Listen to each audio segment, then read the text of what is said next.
เจ็ดแค่ It's always these kind of places that you might call เถื่อน or whatever word you might come with that hold the best understanding and learning for me. You need to exercise a lot because I go alone and I have to carry all this stuff with me, which is about 25 kilos on me all the time. Actually, on the field in the front line, nothing come to mind. It's like, okay, run, high, shoot. You're very present. Yeah, with what's going on, focus, right? Extreme focus, which is what I like about my work. Like I don't have to think about problem at home or my bank account, my followers. No time to because I might not like traveling for itself, but I like the focus that it gives me. The reason that all my works are so serious because I am not so good with funny stuff. You know, I may look young, but I am quite old. We were in Congo. There's a war going on for so many years now. There are more than 200 armed groups fighting each other. But other than this conflict, it's also among the few places in the world that gorillas exist in the wild. And the silverback came to greet me like, but he came very close, right? And then he just like, okay, it's a bad world, so what?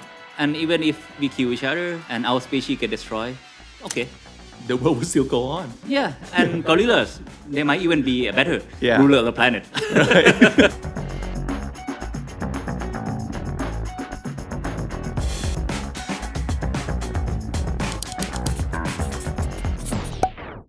ช่วงปลายปีแบบนี้หลายๆคนคงกำลังช้อปปิ้งกองทุนเพื่อลดหย่อนภาษีกันอยู่ใช่ไหมครับเข้าใจครับเพราะว่าผมเองก็กำลังทำอย่างเดียวกันเลยแต่สำหรับคนที่กำลังมองหาโอกาสในการได้รับผลตอบแทนมากไปกว่าแค่ลดหย่อนภาษีนะครับวันนี้ผมมีกองทุน RMF แล้วก็ไทย ESG จากบลจ.กรุงศรีมาแนะนำครับกองทุนที่เลือกมาวันนี้เรียกว่าตอบครบทุกเทรนด์การลงทุนไม่ว่าจะเป็น KF Gold RMF ที่ลงทุนในทองคำสินทรัพย์ Safe Haven ของนักลงทุนKFG Div RMF ที่เป็นกองทุนหุ้นปันผลและ KF World Index RMF กองทุนดัชนีหุ้นโลกแล้วก็ยังมีกองทุนอีกกลุ่มหนึ่งซึ่งช่วยให้เราลดหย่อนภาษีได้เพิ่มนะครับแล้วก็ลงทุนเพียงแค่5ปีเท่านั้นนั่นก็คือกองทุนไทย ESG ครับมีให้เลือกทั้งกองทุน KF ไทย ESG ที่ลงทุนในหุ้นและ KFGB ไทย ESG ที่ลงทุนในพันธบัตรซึ่งก็จะดีกับทั้งความยั่งยืนของโลกและผลตอบแทนของเราด้วยนะครับเช็คข้อมูลตัวช่วยเรื่องการวางแผนภาษีที่ทั้งครบและคุ้มแล้วก็มีโปรโมชั่นพิเศษให้ด้วยถ้าเกิดลงทุนตามเงื่อนไขนะครับที่บลจ.กรุงศรีได้เลยครับ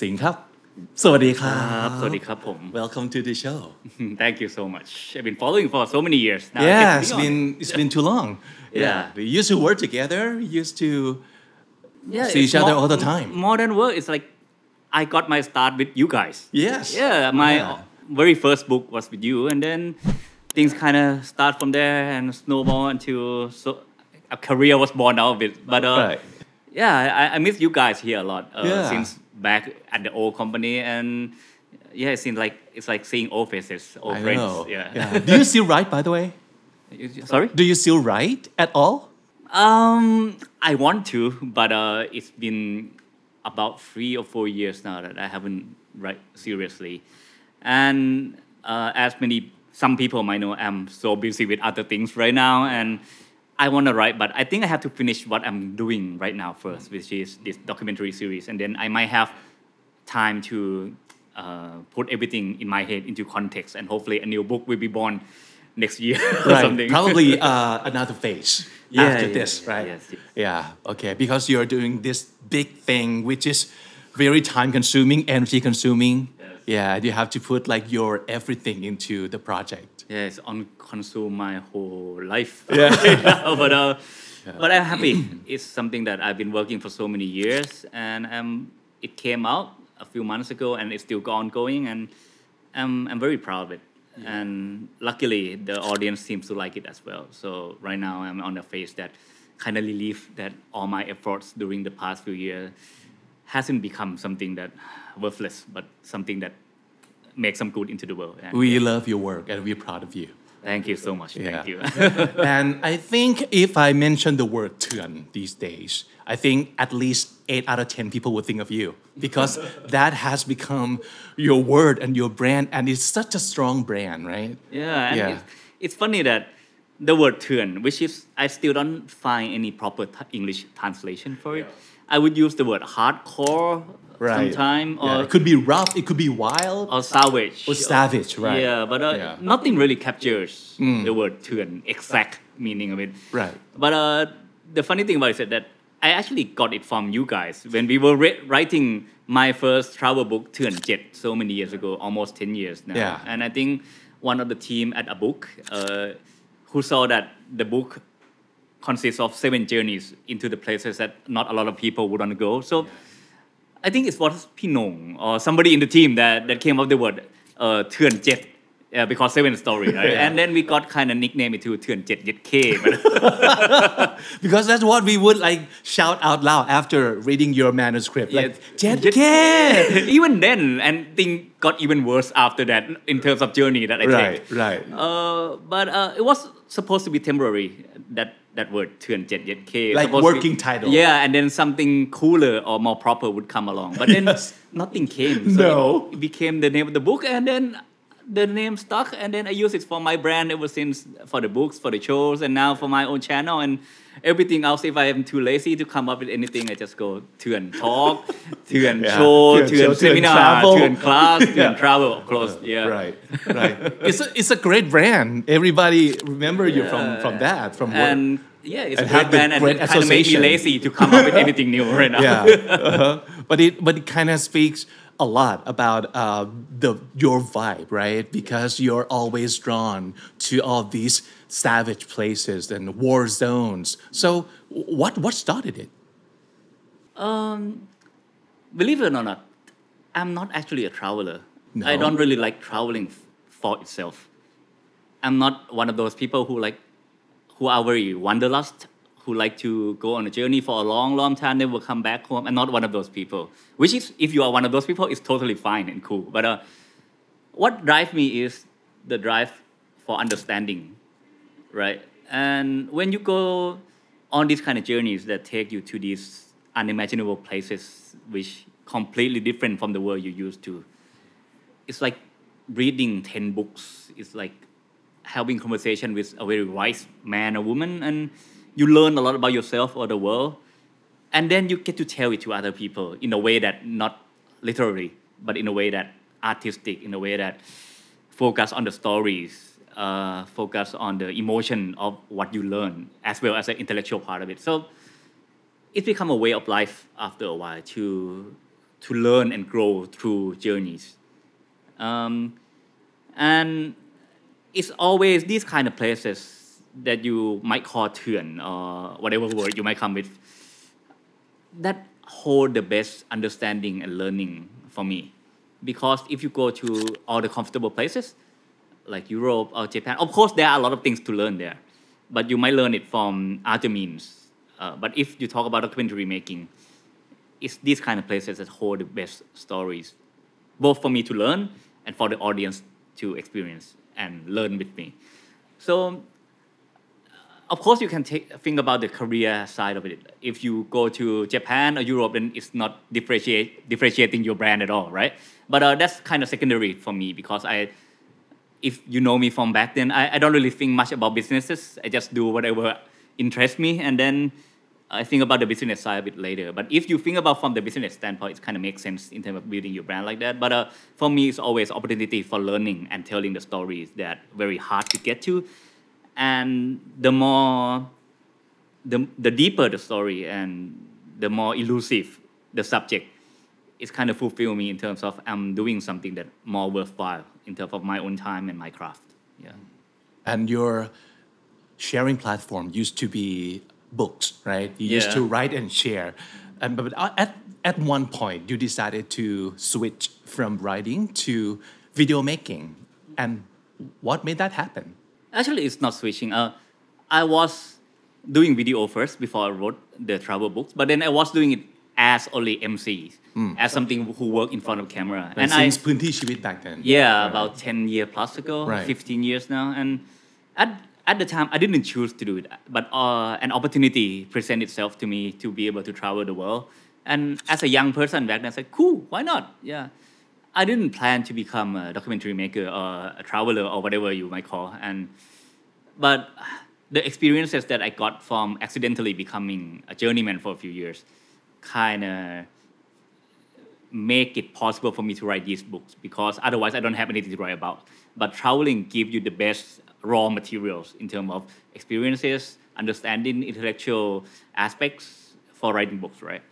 But the switch for me doesn't come like this, but it's more gradual process that after become an MC, then I write the books, and then I learn other aspects of documentary making, script writing, producers, and then eventually to cinematography.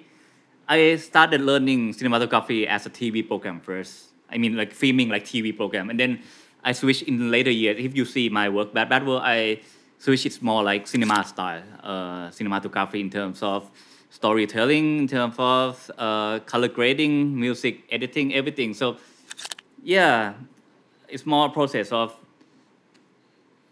doing the same thing but finding better way to tell the stories. And for me right now, the most comfortable way and most suitable way for me is to do a cinematic style documentary, which is hopefully most of the audience here got to see some of them already. Yeah. So it took you a very long time to kind of teach yourself how to craft your own art. Yeah. And of course there are the obvious side of it, like you need to know which lens is what. You need to know the cameras. The other technical thing. Yeah. And then there are more subtle side, like you need to exercise a lot because I go alone and I have to carry all this stuff with me, which is about 25 kilos on me all the time. And you have to climb steep hills, have to climb steep stairs in the slum. You have to be able to run every time there's a bomb going on. So that's another side of it. And then you have to learn how to organize all these trips into war zones and conflict zone, how to plan ahead, how to find stories you need, how to make sure you don't waste your time in these places because every second, every minute counts, and how to be safe in this kind of place, relatively safe, safe as you can. Right. So and then that's the production side of it. And come the post-production, you have to learn how to put everything you film together, how to use different elements to tell story, not only what people say, not only interviews, but color, lens angles, editing, which is about more than half of what people feel come from editing.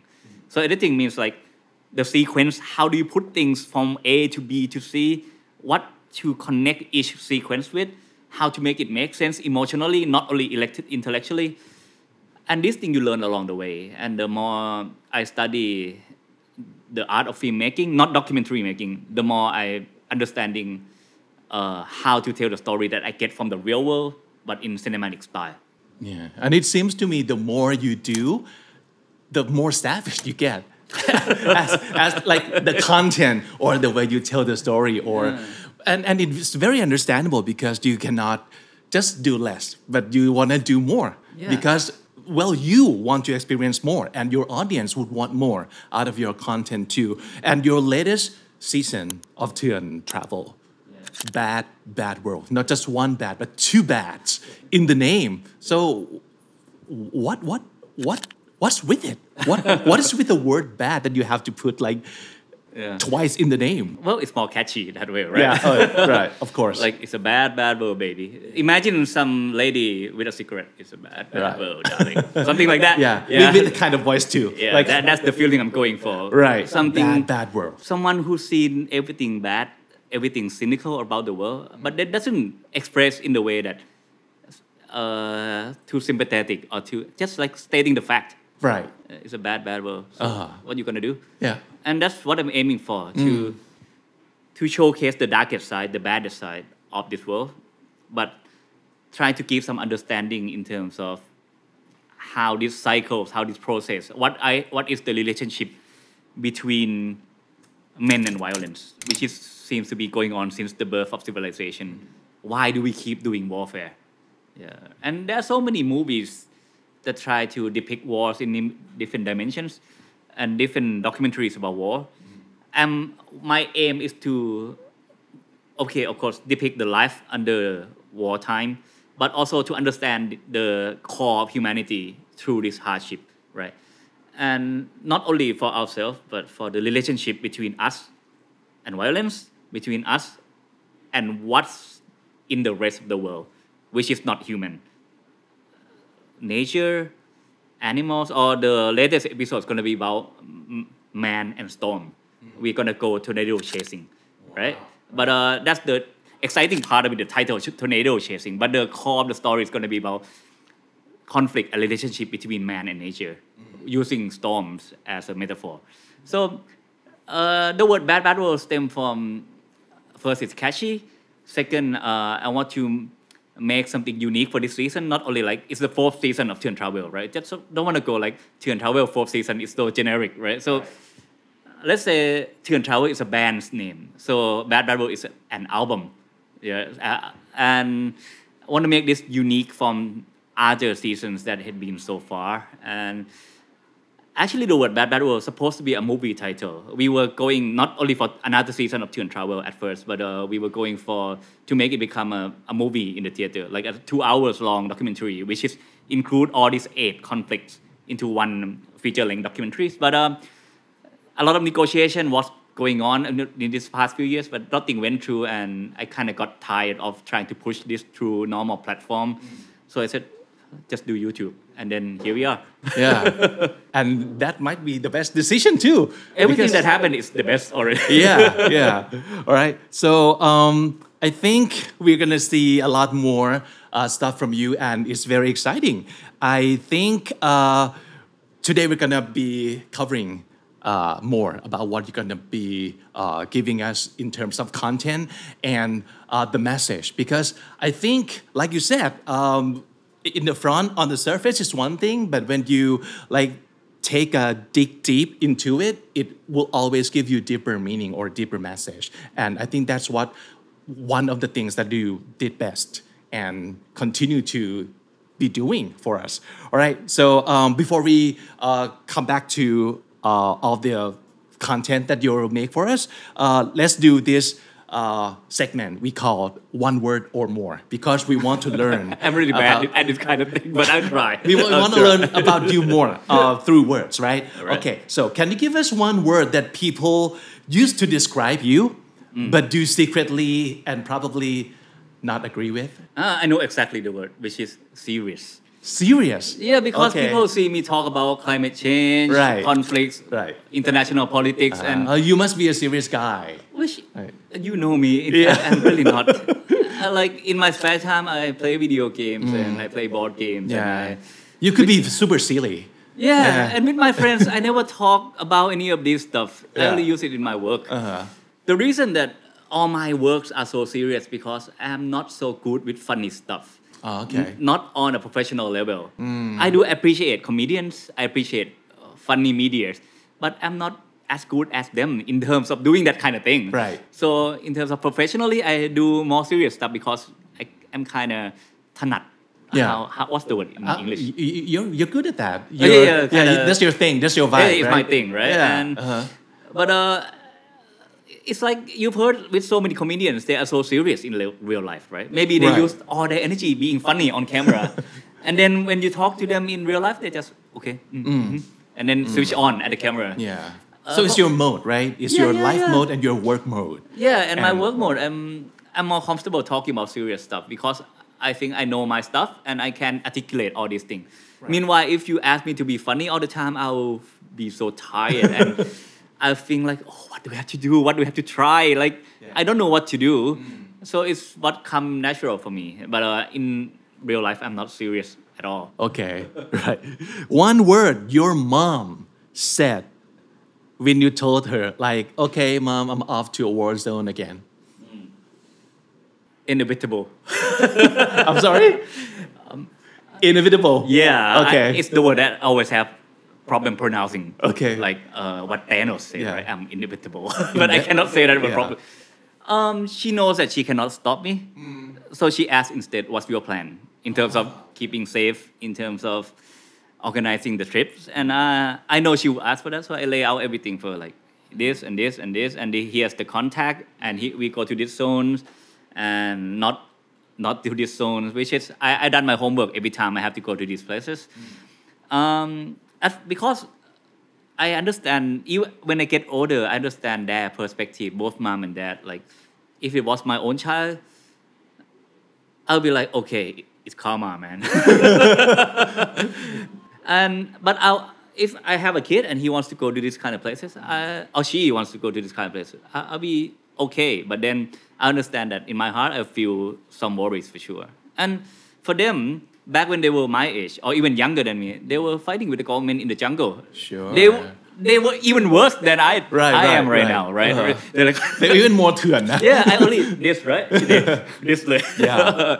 And so of course there are some understandings, but they were doing it for different reasons. They were trying to change society. I'm trying to tell some stories, which is, I guess, have different gravities to it.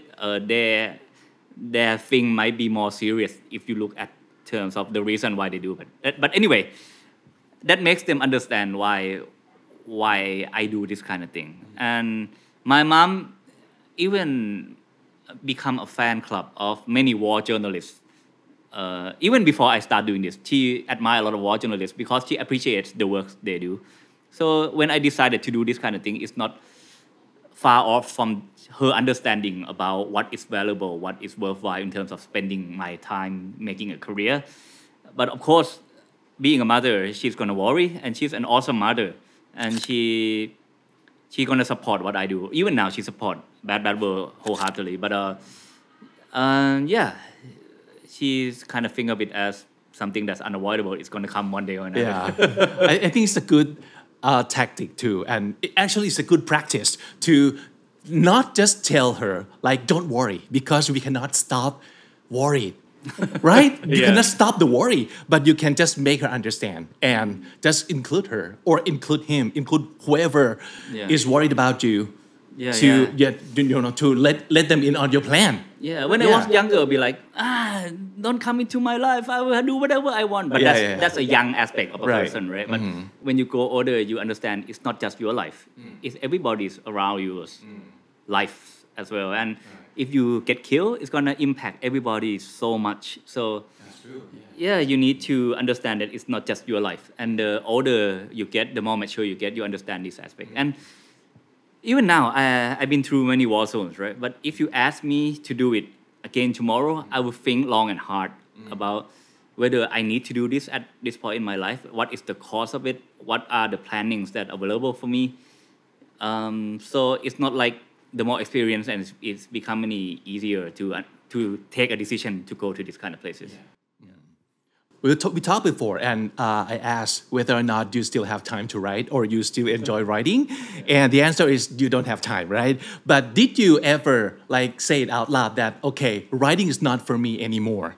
No. Okay, so your dad is a renowned writer, so he's a big writer, and did you ever talk to him about your writing career, or did you ever consult with him like, okay, I want to write, but I don't have time, or should I stop writing altogether, or what should I do with my writing career? It's not so much as seeking advice, but updating him on what I'm doing. And when my first book, or our first books, including my brother, he's a big writer as well, right? So the whole family writes somehow. Right. It's kind of funny. Writer's family, yeah. We have a bookshelf of our books together.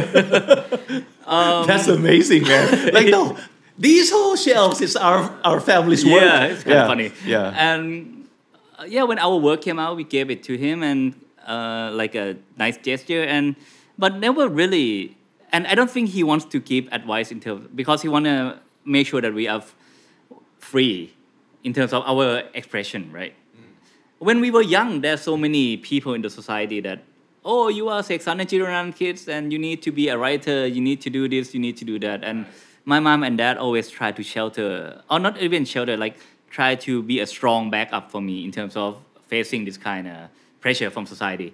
But so he doesn't want to do it himself. He's not like, oh, you must become writer like me. So never like that, right? But one thing that I want to find time and haven't come around to it yet, and really hope I'll get some time soon, is to write a book with my dad, which is to interview him about life, about wars, about family, and about everything, and put it into writing, which is what I've been wanting to do for so many years. That would be great, yeah. Yeah, and I haven't find like a proper time for it. But I hopefully next year there'll be a lot of time for me to do this, and I would love to talk to him about all these things, right? And like maybe it's a habit, but I talk best when I run the camera as well, because I've been doing documentaries for a long time. Right. Sometimes what I want to ask my own mom and dad, if we just sitting down and having a meal, is kind of hard to talk about, right? But when you're doing a content, doing documentary, put the camera next to you, then you can go as deep as you want, right? And I want to capture all his thoughts, or his way of thinking into some kind of media, which is what I do. Right. Okay. Speaking of your brother Tan Thai, so he also writes all the science stuff and all the fun stuff, all the non-science, non-science stuff.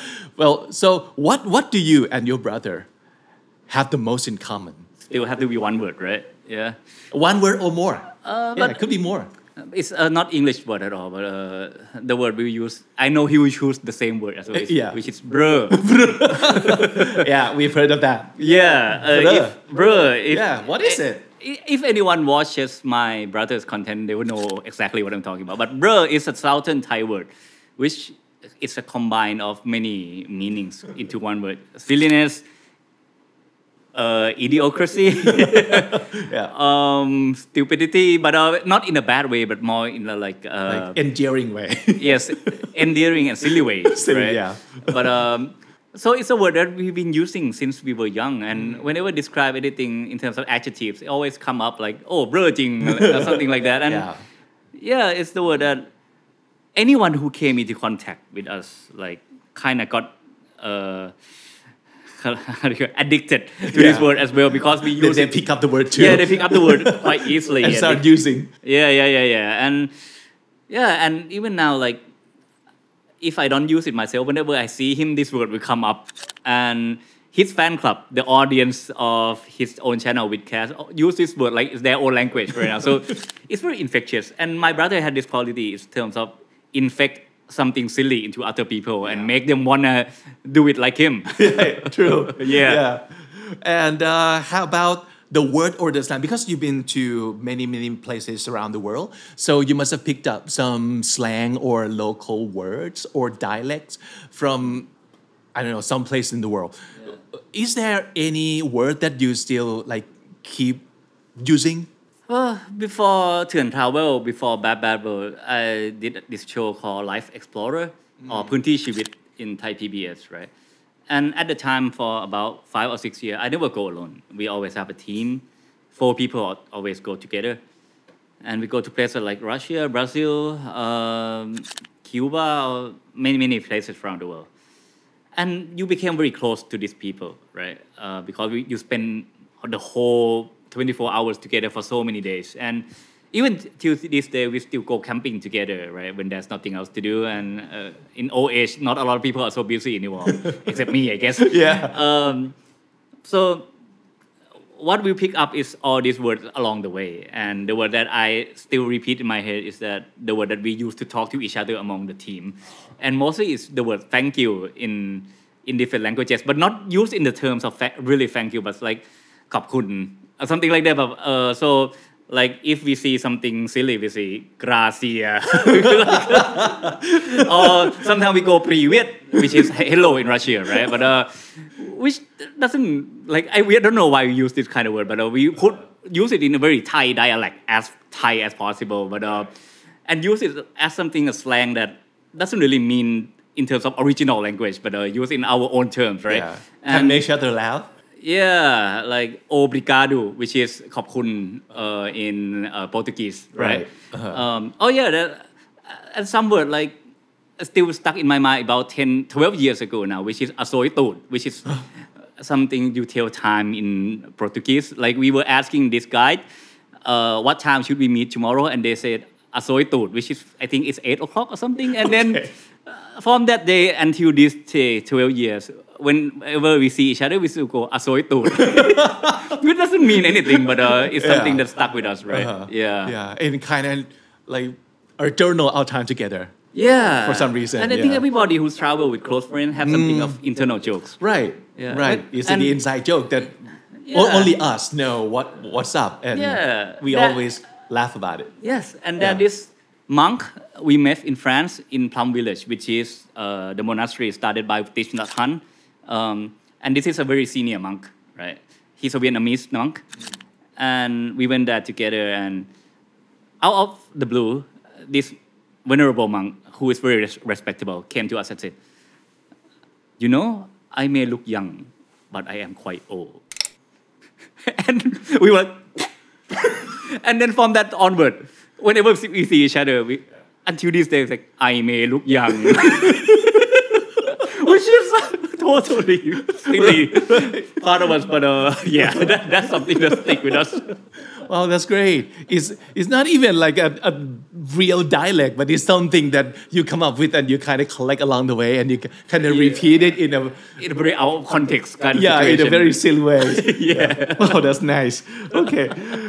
Well, how about one person you would want to sit down and really understand their situation or their life? Is there a person like that? Yeah, it's not a person per se, but I think we are in the point of history that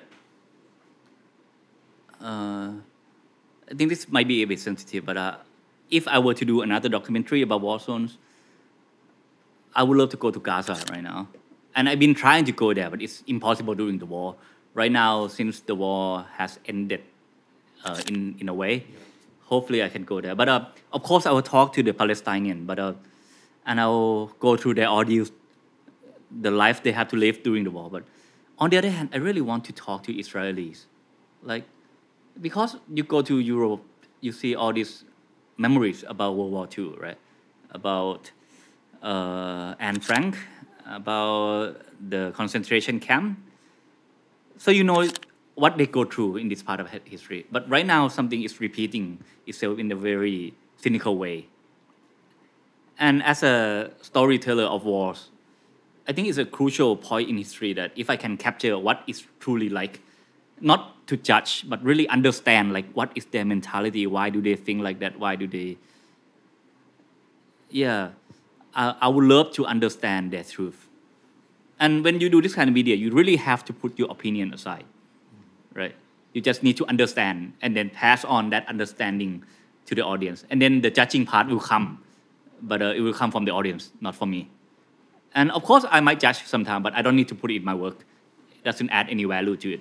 I really love to really tell story about the Palestinian-Israeli conflict, but it's something very hard to get the whole truth. Even with the Ukrainian conflict, even with the Myanmar conflict that I already put my works out, I still cannot tell the whole truth because even though I don't mean to hide any aspect of the truth from the audience, but you cannot actually be everywhere and talk to everyone, right? So I never think about my work as something true, but it's a narrative of an aspect of truth, which is the best. Right? Yeah, it's the best I can do. And I think it's the best anyone can do. Because even you are New York Times, BBC, or anyone, you cannot present the whole truth because there's always other aspect, other perspective you can take. Yeah. You've been to a lot of hardcore or savage places. You've been to all the brutal situations. Has there ever been any moment that you almost lost faith in humanity? If anything, this kind of places kind of both make you lose faith and make you gain faith at the same time. Because in this hardship, in all these imaginable places, you always find someone who stand up tall and keep their dignity, no matter how hard it is. One of the examples I think of right now is I just went to Syria a few months ago, and they just ended a 12-year-long civil war, right?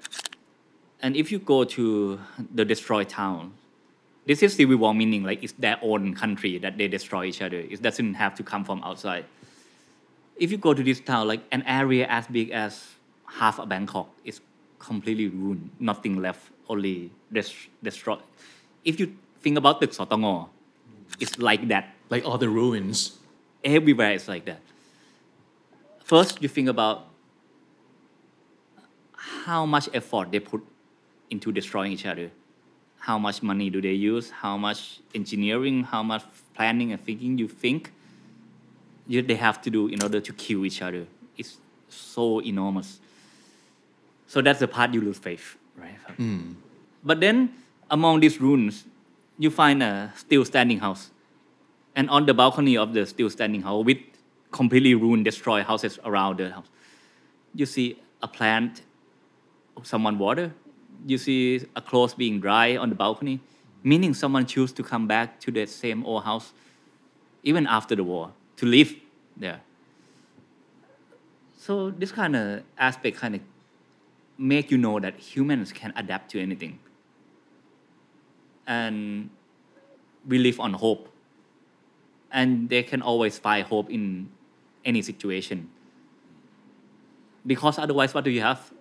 You don't have anything if you don't have hope left, right? But in many situations, that's exactly what happened. People lose hope and there's nothing else to live for. But not only about humanity. When you go beyond the positive or negative aspect of humanity, but you look at both the positive and negative aspect as something integrated, like it still exists, it will exist together always, the worst and the best of us, right? And you zoom out, step out from, even stepping out from you being a human, you take a very wide lens and look at humankind. The example that I use would be when I went to Congo. And in Congo, there's a war going on for so many years now. There are more than 200 armed groups fighting each other. But other than this conflict, it's also among the few places in the world that gorillas exist in the wild. So I went to the natural habitat of gorillas, right? In the midst of all this conflict, people were killing each other from all sides. I walked into the jungle for about 6 kilometers, and I find this habitat, or you can even call it like a small village of gorillas who exist extremely peacefully. And the silverback came to greet me like this. And then I was kind of worried first, but he came very close, right? And then he just like, okay. And then went on with his business, like tending to his wives, eating leaves, and the mothers, gorilla mothers, they were taking care of their own children like this, looking at me like very suspicious eyes, right? But they don't attack. They don't look like animals at all. They just look like suspicious people. And their emotions are very complex. It's not like just being an animal and something simple, but you can see that in their eyes they are thinking about you, what to do with you, or something like that. If you have a dog, you know exactly what I mean, because you look into their eyes and it's not like they're animals, they're more like babies from time to time, right? And that's the moment that I feel like it's not just a feeling, but I really learn and know that this is not our planet. We all always think it's our planet as a species, right? But it's not only us here. There are so many deep connections, many deep process and cycles that go on this planet without us even have anything to do about it. Yeah. We don't have to destroy it, we don't have to save it. It doesn't involve us. Yeah. And when you look at it from this perspective, that you really zoom out from being a human and you look at humanity and you see both the good side and the bad side, you kind of feel like, okay, it's a bad world, so what? Yeah. And even if we kill each other and our species get destroyed, okay. The world will still go on. Yeah, and gorillas, they might even be a better ruler of the planet. So the thing that we sense that is serious, poverty, war, climate change, is a serious topic because we look at it from human perspective, right? And given we are human, it's very hard to look from other perspective. But what I love about taking this kind of journey is that you get opportunities to really zoom out from yourself, really zoom out from being a member of humankind, and really look at it from a different perspective. And everything seems to be okay somehow. Yeah. Maybe it's not that savage. Maybe it's just the way it is. Yeah, exactly. That's a cycle. Not even cycle of life, but cycle of the universe, I would say. Yeah. Anything still scares you because you've been to a lot of dangerous places like the silverback gorilla could potentially hurt you. No. There were a lot of rangers with me, so they know what to do. Right. So, do you still get scared when you go to these places? Yeah. Like in war zones, I always get scared the night before I go to the front line. Yeah, because that's the time you have time to think about it, right? So you like, tomorrow something will happen. But that's the source of all suffering. Like you think too much about the past or future, right? But when you actually are on the field in the front line, nothing comes to mind. It's like, okay, run, hide, shoot. You're very present. Yeah, with what's going on, focus, right? Extreme focus, which is what I like about my work. Like I don't have to think about problem at home or my bank account, my followers, my anything. Just like no time to. And I love that about being on the field because I might not like traveling for itself, but I like the focus that it gives me because I can really be a part of something bigger through my storytelling and give me a purpose. But of course I do get scared, like physical scare. And if you don't go to these places, you really don't get to feel what it's like, really scare for your life. But that's only one kind of fear, right? When I was younger, I used to fear of being forgotten or non-relevant, right? That's what makes me like try to find my own ground on the world, try to step out of my mom's and dad's shadow. But that when I was younger. But these days, like before I came out with Bad World this year, I've been absent from the media for like 3 years, right? And during those time, it's kind of good practice because I really got forgotten from the public eyes. And from the guy who assumed that people will know my name, right?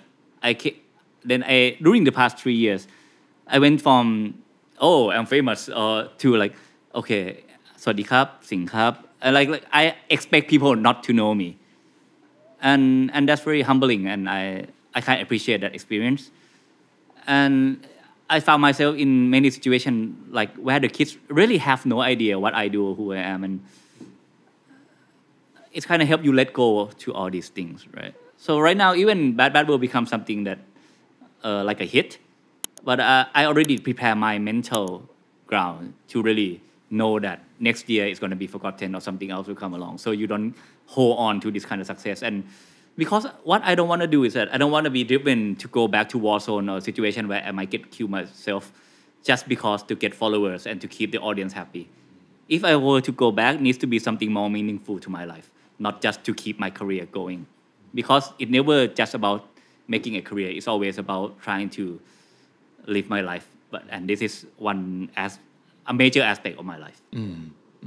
Like you said before, you seek understanding, and then whatever works at the time, you kind of go with it. Yes. Yeah, and hopefully after this is done, this whole series is done, I can really stay home and chill. Just to wait for the next phase. Yeah. Let's see. I thought I was going to quit traveling for so many years now, but seems something's always bring me back there. Can you actually see yourself quit traveling altogether? Well, if I'm happy and if I'm content, then I might not need to go to these places. I might go to Japan to eat some noodles, but yeah, when I come to think about it, it's always the feeling of something lacking in my heart that drive me to go more extreme. But right now, if you ask me at 41 years old, I'm really content. Yeah, and I might not need to go to Mariana Trench or go climb the Everest just to go more extreme in the next season. Yeah, this might be it, this might not be it. I don't know. Let's see. Because adrenaline is not what you go after. No, it's purpose. It's purpose. Yeah, Right. and if I can find my purpose, just taking care of my mom, my family, my dog, Yeah. then it's fine. Maybe you'll find next purpose in taking care of your dog, play with your dogs, and Yeah. if that gives you purpose, Yeah. yeah. And that's what so many people does, which is to find purpose by taking care of the one closest to them. And I've been lacking in that department for all my life, so it might be a good thing for me if I can find purpose in a very ordinary way. So I don't have to, Yeah. you know, Get more savage. yeah. Okay. But anyway, still want to ask you about all these destinations that you've been to. So maybe you can give us the name of the country that fits this definition best. All right. So from bad world, right? Which country is the most misunderstood, do you think? I think USA. Yeah. In terms of people who hasn't been to USA will think of USA as some place very wealthy, and it's the what is it? Example of democracy and freedom and everything. But when you actually go around the world and you go to the US, you see that there are so much more poverty in USA. So many homeless people. And what you find in USA is that even though it's not a war zone, there are conflicts in everyday life. Always. Like you go on the street, people yelling at each other, you subway, like the atmosphere is always something of, I think the word would be antagonistic, like the perspective of people there. Like I always feel like people are against each other. Okay. Yeah. And something you never seen in other places, like people just come yelling at you on the street, like Jackie Chan, Ni Hao. That's like everyday occurrence, right? And I go to all these war zones, all these war-torn country, and respect is what I felt always. In Syria, like in Afghanistan, like people doesn't have anything left to give, but they always greet and want to give you something they have. I don't feel that in the USA. And I don't know, this is a perspective of me. I don't want to talk shit about American or anything, but people said it's a land of opportunity and you can build your dreams there, right? And that's what I thought when I was young and I never been to the US. But now I've been to 90 plus country and I compare it to USA, I feel like, sorry, but I'd rather be anywhere else. Yeah, but I hope it's not racist or anything to see something like that, but it's my perspective of society that I feel like it's really not what they advertise themselves to be. Yeah. This has got good publicity through like all the media, like Hollywood movies or like musics and yeah, all those beautiful surface.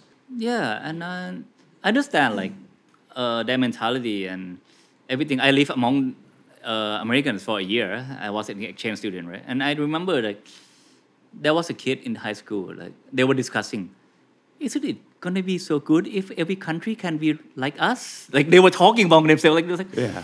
really? How delulu could you be? So yeah, I think that's their mentality. But when But you this actually live, perspective and experience too, because I don't know, they've maybe the person who just said that never been to anywhere else, like beyond their home. yeah, and I hope like they find. Right now they are very conflict ridden, even though they're not a war zone, but their political conflict is so severe that it's become something much more brutal than our own conflict. Right.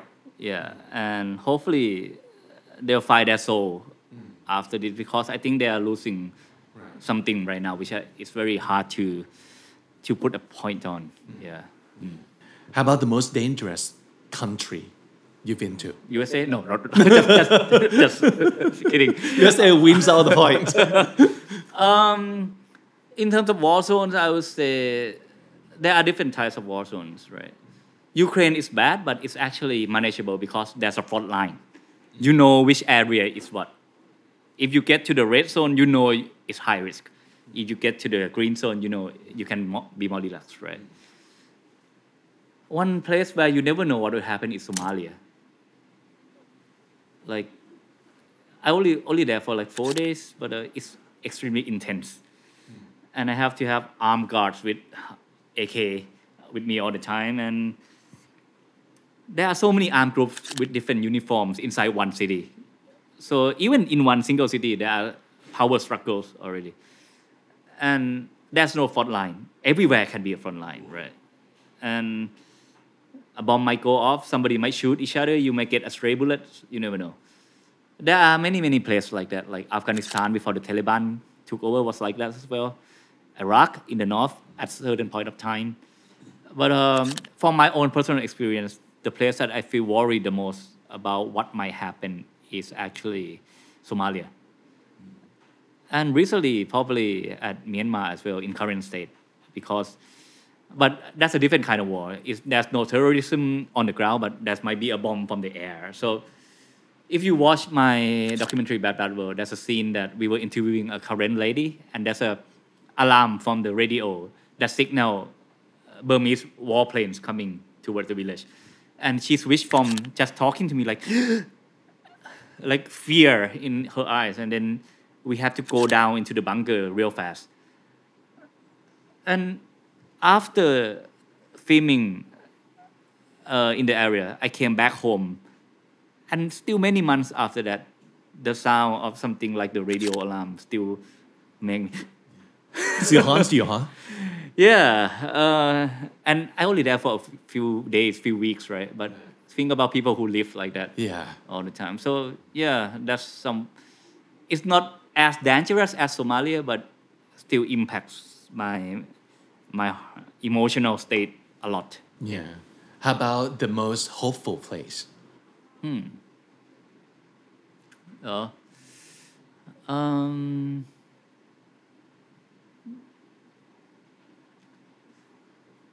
I think if you look at in terms of spirit of the people who live there, I really like Afghanistan. Yeah? Yeah, I've been there. Maybe I'm biased because it's my first war zone, right? So I was open to all of the experience a war zone can give at the time. There wasn't anything I was used to yet. I was like, And one of the things I noticed is, even though they were suffering so much for so many decades, they were standing proud, they were giving, they were respectful, and they tried their best to make things better. I don't know the situation right now. I was there since 8 years ago, but it's what gave me hope about humanity at the time. But then things I experienced, the same thing in Syria. Yeah, I experienced the same thing in Ukraine as well, even in Myanmar. But Afghanistan is my first place that I actually get to see how a strong spirit of humanity can look like. Yeah. Last one, the most transformative for you. The place that changed you in a very big way. Let me think. I would say it's Afghanistan, but I don't think it's only Afghanistan. Afghanistan is the starting point. Let me tell you a story first. Okay. I went tornado chasing, right, in USA. And even though some tornadoes might be like 400 kilometers apart, when you drive all this way from Texas to Oklahoma to New Mexico, you find the same people hanging out around these storms. It's like a moving village because they're chasing the same storms. Right? Yeah. They look at the radar and then, oh, hello. You guys again. Yeah, and they all know each other. There's like a moving village. Right. Community of storm chasers.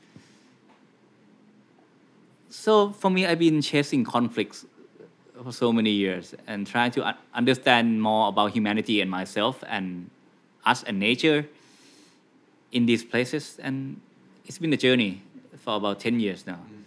So Afghanistan is starting point, but the transformative part is the whole process of going deeper, getting deeper, and understanding more. And right now, I feel a lot of change in myself compared to the time I started. Like in Afghanistan, I always try to gain new experience, try to change some perspective of the audience, to be an activist, to be more vocal about society and conflicts around the world. That was back then. Along the years, I transformed from an activist who happens to make documentaries. Right now, I see myself more like a documentary maker who just want to tell stories. So right now, what drives me is mostly how to get to the deepest emotion in terms of storytelling, how to tell a lot without saying anything, how to craft the most beautiful piece of art from reality of this world. Yeah, so I find myself thinking more like an artist, but when I started, I was thinking more like a activist, because I was finding my own purpose in the world, and that void needed filling at the time.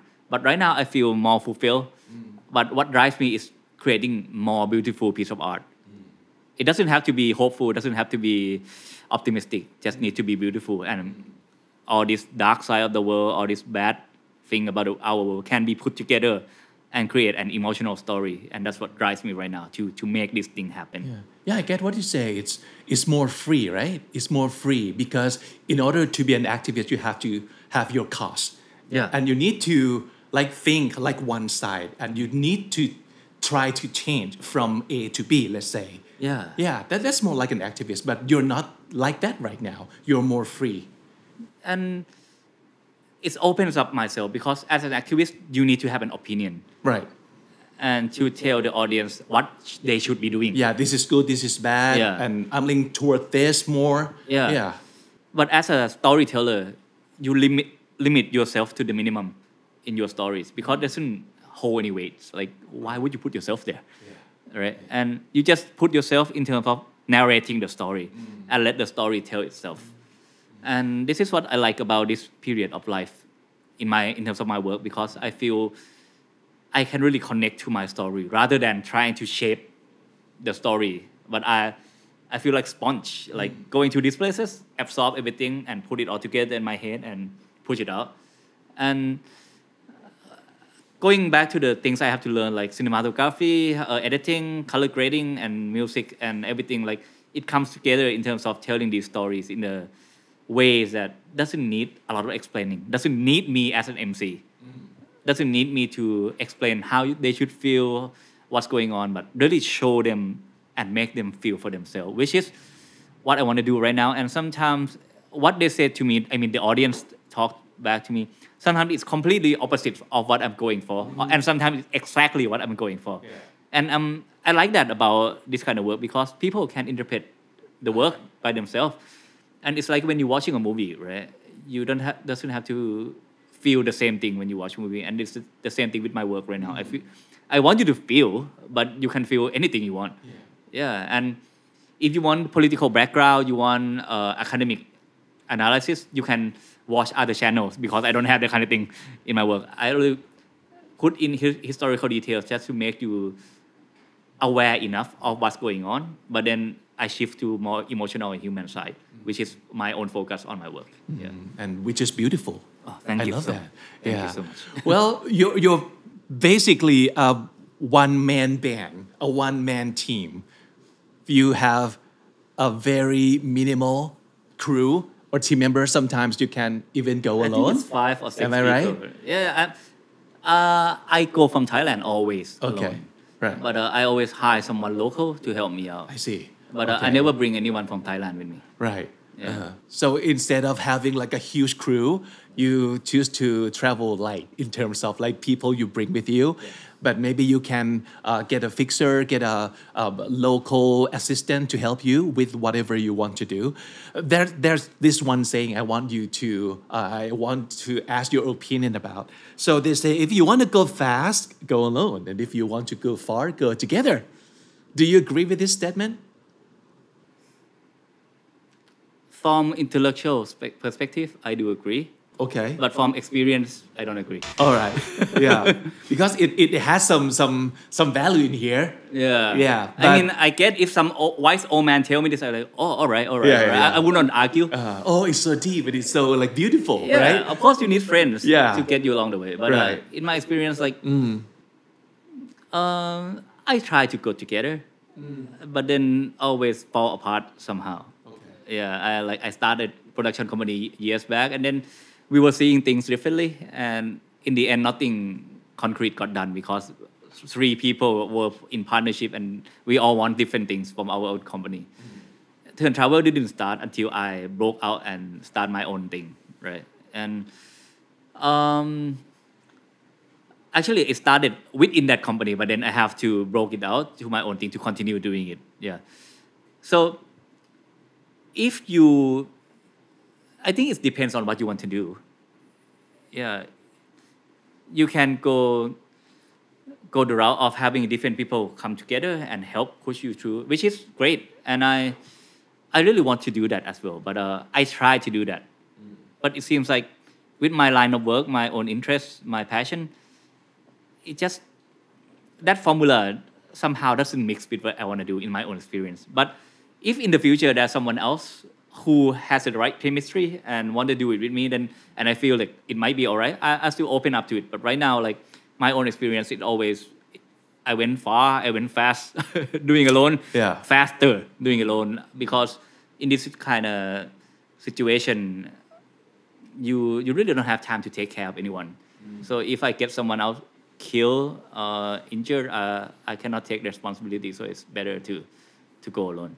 But back home, I have a lot of support. My family, my girlfriends, my team.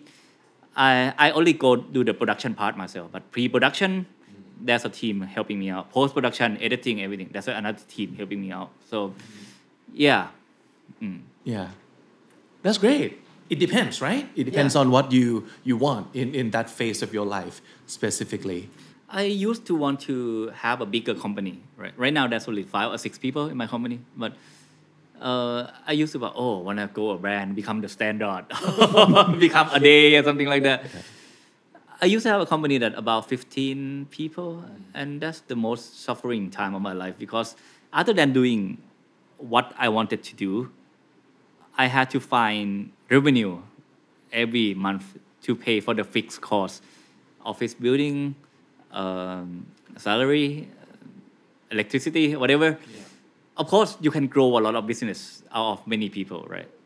But I kind of accept right now that I'm not an entrepreneur, and I never will be, and I don't want to force myself to have to grow in terms of conventional sense of society that you have to grow your business to become a brand. I just want to do what I want to do and then get some money back to cover the cost. Right. That's about it. Yeah. And along the way, get to create a beautiful piece of art, which is, if there's any area I want to develop right now, it's not more hardcore, more turn. It's more skill as storytelling. And once I'm skilled enough, I don't have to go to these places to find a topic that I can shape into a nice and beautiful story. Yeah. So you've been seeking understanding for many, many years now. Is there anything that you still don't understand and you want to at this point? Of course, there are always things you don't understand, right? Maybe I don't know yet. Like, what's the next question? I mean, there are a lot of questions that I have in my mind, and a lot of them got answered. And you need some time in between steps in order to know what is the next set of questions in your life. I kind of get a hint that it might be something about letting go of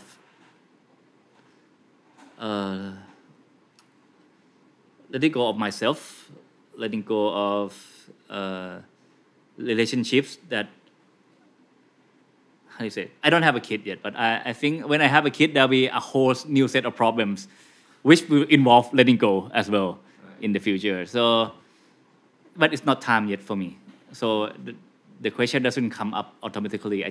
I can only inspect that it might come up, but right now I'm content And before Bad World came out, I was scared that my time for the past 3 years will be wasted, right? And nobody will watch it and it doesn't amount to anything. But right now it came out and seems to have some value to the world and kind of make me content and then hopefully make me move on in the future and let go of it as well. You've done a great job, and I want to say it again. We're proud of you. Thank you so much. Thank you so much for coming. And of course, you cannot come to comedy without giving us at least one word that is your comedy. Comedy ของวรรณสิงห์คือคำว่าอะไรครับ Oh, let me think about it. They were briefing me, and I was like, I have to think about it. And then we were talking, and then I had to think about comedy. The closest I can get with the thing I want to express is be, like be, be, which is the root of is am are, right? But be is verb to be, and the meaning of behind the word be is that everything just is in this universe, and we always want it to be something else, and we always never know that feeling that we want something to be something else. Like we are not aware of it, and it causes so much suffering, causes so much conflict.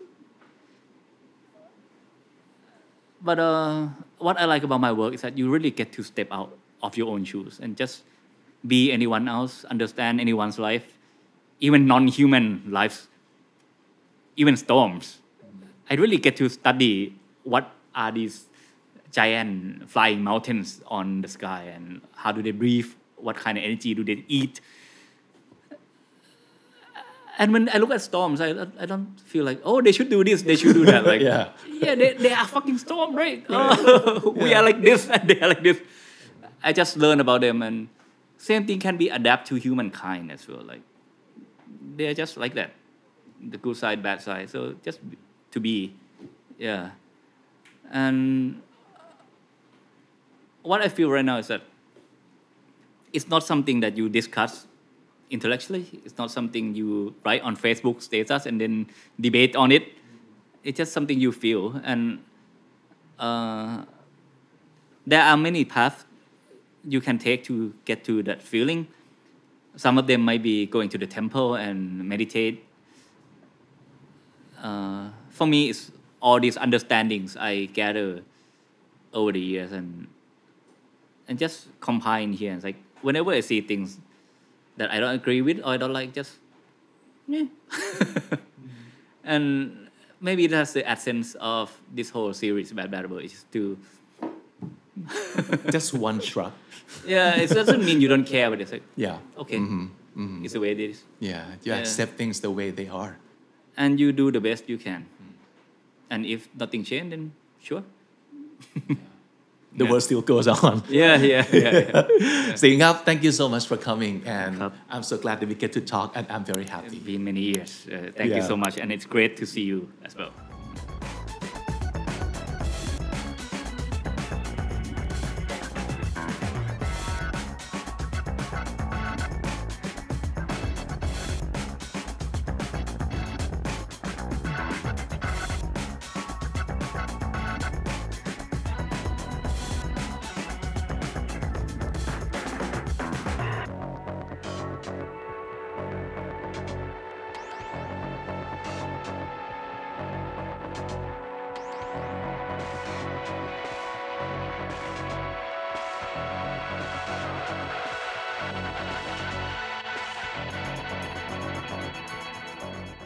ช่วงปลายปีแบบนี้หลายๆคนคงกำลังช้อปปิ้งกองทุนเพื่อลดหย่อนภาษีกันอยู่ใช่ไหมครับเข้าใจครับเพราะว่าผมเองก็กำลังทำอย่างเดียวกันเลยแต่สำหรับคนที่กำลังมองหาโอกาสในการได้รับผลตอบแทนมากไปกว่าแค่ลดหย่อนภาษีนะครับวันนี้ผมมีกองทุน RMF แล้วก็ไทย ESG จากบลจ.กรุงศรีมาแนะนำครับกองทุนที่เลือกมาวันนี้เรียกว่าตอบครบทุกเทรนด์การลงทุนไม่ว่าจะเป็น KF Gold RMF ที่ลงทุนในทองคำสินทรัพย์ Safe Haven ของนักลงทุนKFG Diff RMF ที่เป็นกองทุนหุ้นปันผลและ KF World Index RMF กองทุนดัชนีหุ้นโลก แล้วก็ยังมีกองทุนอีกกลุ่มหนึ่งซึ่งช่วยให้เราลดหย่อนภาษีได้เพิ่มนะครับแล้วก็ลงทุนเพียงแค่5 ปีเท่านั้นนั่นก็คือกองทุนไทย ESG ครับมีให้เลือกทั้งกองทุน KF ไทย ESG ที่ลงทุนในหุ้นและ KFGB ไทย ESG ที่ลงทุนในพันธบัตรซึ่งก็จะดีกับทั้งความยั่งยืนของโลกและผลตอบแทนของเราด้วยนะครับเช็คข้อมูลตัวช่วยเรื่องการวางแผนภาษีที่ทั้งครบและคุ้มแล้วก็มีโปรโมชั่นพิเศษให้ด้วยถ้าเกิดลงทุนตามเงื่อนไขนะครับที่บลจ.กรุงศรีได้เลยครับ